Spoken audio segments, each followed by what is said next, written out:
Bir juda ham chiroyli duo bor ekan, eshitib turinglar-da. Bu duo Imom Termiziydan keltirilgan ekan, Abdulloh ibn Yaziddan.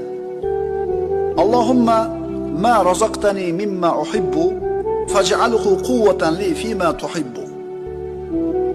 Parvardigor, men yaxshi ko'rgan narsa bilan rizqlantirgan bo'lsang, bas shu narsani menga seni yaxshi ko'radigan narsalarni qilishga quvvat bergin.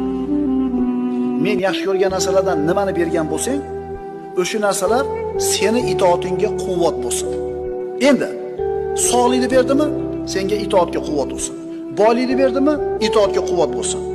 Jamiyatda bir mansab, martaba berdimi, haqni yuzaga chiqarish, adolatni qoyim qilishga quvvat bo'lsin. Farzand berdimi, seni rozi qiladigan ishlarga quvvat bo'lsin.